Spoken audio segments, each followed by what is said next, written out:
First, we need to remove the articulated arm at the top.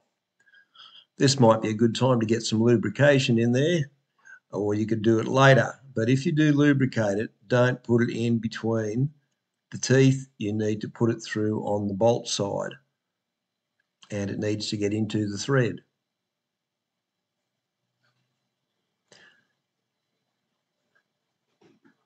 Undo the 1/4" bolts with a Phillips head driver and a 7/16 AF spanner.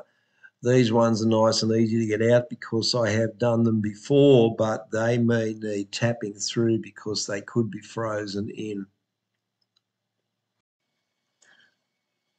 When you lift the articulated arm out, you'll see a cap on that black knob. If you really need to get lubrication in there, you can flick that cap out with a screwdriver and get some oil inside. Use your 1/4" SAE Allen key to undo one of the pinch bolts. Once you get one loose and you're ready to drop off the second one, get your hand underneath, because as soon as that second one comes a bit loose, the whole thing can fall through. So get your hand under it ready to catch it.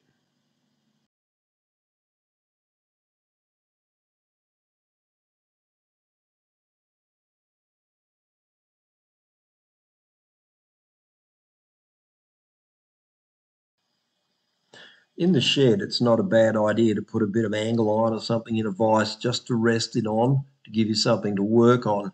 You need to flip out that plastic cap at the bottom.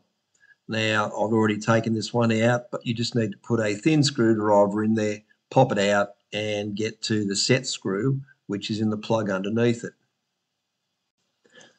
The set screw is supposed to have a hole through the middle of it, which enables water to drain right through, but you'll quite often find that it's completely blocked up. So any water that gets in at the top can't get out the bottom. You need to remove the alloy cap from the end of the handle, which has 4 very small Allen-headed screws in it. Then you can unscrew the handle. If the handle comes out looking like this, this is good. It is all in one piece and nothing is broken. However, if the nose cone snaps off, the broken piece will still be inside. You can see it's gone off the end of the handle. This is my other one which broke. So you then need to get that nose cone out. First, you need to make sure that the lever is not in the locked position or it will never come out. And then you need to get something in there, something like a chisel, which will jam into the broken plastic part, will enable you to screw it out, hopefully without too much trouble. The broken end of thread has come out okay here, but now we have to get the actual nose cone out, and this is what actually stops the whole thing from rotating. This has probably been your failure if it's jammed. Now I've got this one out already now, but you look inside, you can see the actual slot for the lock, and it's a good idea to get some lubrication in there and let it run back and forward if you don't want to take the thing out altogether. Now looking at it, you can see this is actually ready to come out, and give it a bit of a yank and it should come out clear. Here is the inner and there is the outer. Give the inner a wipe down. There'll probably be some old grease and oil in there.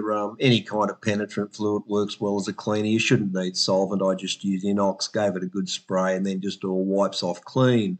You shouldn't have to replace any parts in there. Then we get on to the actual base itself. Now, I've used Lanagard for a lubricant. For the bottom part, I think this is pretty good. You can use any kind of grease, really. I find that the lanolin-based grease work pretty well in a marine environment. Just get some in there. You should be able to turn that collar all the way around. It should just rotate freely.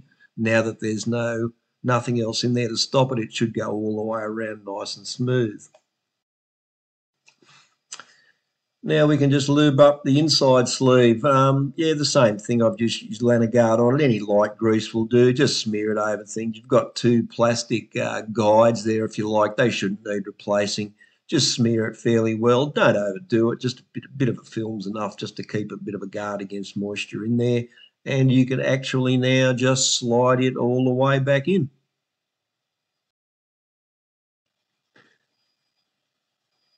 If the handle is all good to go, just rotate the collar and the inner sleeve until you get the holes lined up. You will see where it lines up. There's one big long slot with a large hole at each end. That's the 90-degree rotation that you get when the handle is installed.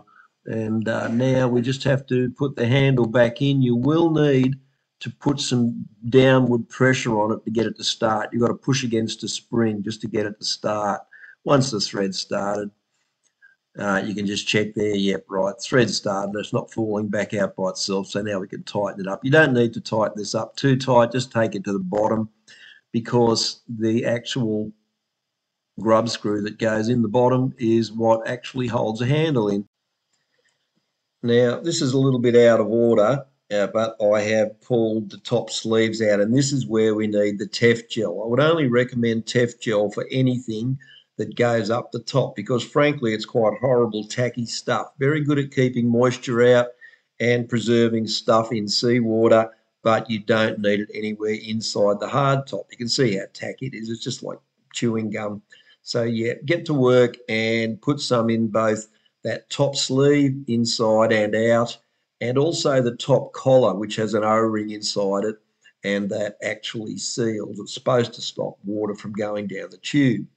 But of course, we know that some water does get down the tube. So anyway, we'll shorten this bit up again, put some of this stuff on it, slide that top one back in, facing it in the right direction, and then do the waterproofing chrome collar on top of that.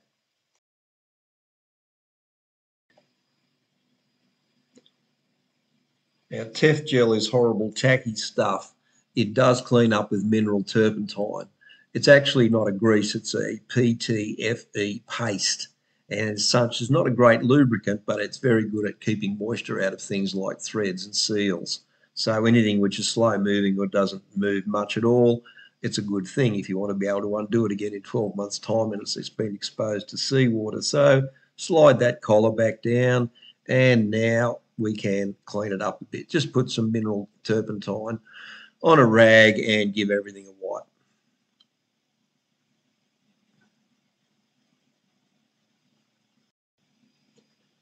Just give it a rough wipe down here. You can do the finished job once it's actually installed. Now reinstall that grub screw in the bottom plug. That actually locks the handle in place. And find the cap and just jam the cap back in. And now you are ready to reinstall it in the boat. Just make sure that the operation is good. Oops, look, I've forgotten to put the end cap on. Okay, we put the end cap on.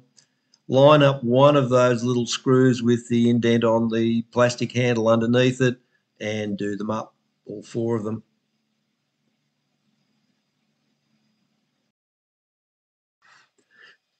After we've tightened those up, we can actually check the operation of it. It should just operate normally, hold the top tube, loosen off. You should be able to rotate it 90 degrees freely. Let it go, it'll lock. Same thing in reverse.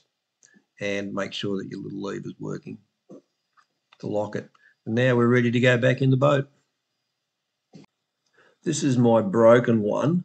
Now, the actual plastic sleeve there that the thread's broken off the end of is available as a part from Rupp, and it's not expensive, and it's actually described as being 316L SS. Well, I'm guessing the replacement is stainless steel, which would be good because it's probably the weakest part of the whole assembly. And if that snaps off and the nose cone jams in, you are never going to rotate your riggers. So anyway, now we are back to putting it in. Now slide it through, grab an Allen key and nip one of those up. Now, once you get one nipped up, get underneath and make sure that you've actually got it in the right position. Make sure that it's facing the right way and it's also at the right height. So I have a look underneath now and yep, I've got it completely wrong. So back off that one, move it around to where you're in the right position and at the right height too, so it doesn't foul when it turns, and you can just nip them up. There is some more use for Tef gel here. Those two grub screws get a pretty hard time up there and they're stainless and aluminium. So I'd recommend that at some stage you remove them completely, get some Tef gel both on the shoulder end and the thread end before you reinsert them so you'll be able to get them out next time. And also too, around that spigot on the articulated arm. That's another good place for it. And put some on the holes in the aluminium before you put your bolts through. If you find the bolt holes don't seem to want to line up, you probably find that you're 180 degrees out with the spigot, so rotate it around. But at any rate, put them in and tighten them up.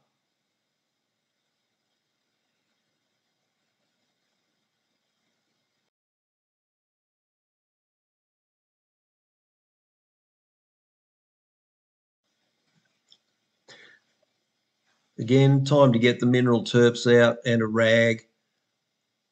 Put a fair bit on a rag and just give everything a good wipe down to get any rid of that excess Tef gel, because it's sticky, messy stuff. It will just not wipe off if you get it on yourself, so wipe it off everywhere. If you don't want it on you when you're fishing, then you can go down and check your operation, make sure that everything's good, you've got that at the right height and the right rotation, and you are all good to go. Thanks for watching.